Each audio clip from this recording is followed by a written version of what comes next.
हाँ, और घोड़ा एच से हॉर्स कहाँ है? हिन हिन हिन हिन हिन।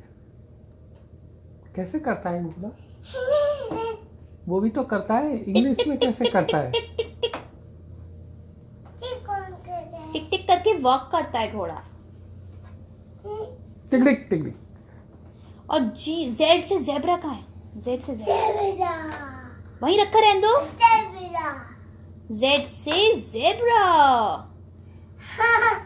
और जी कहाँ है? जी से जिराफ कहाँ है? अच्छा, जी से जिराफ कहाँ है?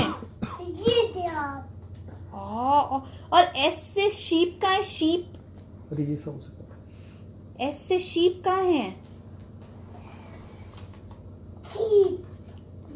ये तो काऊ है। एस से शीप है, देखो कुत्ता के नीचे, डॉगी के नीचे शीप है।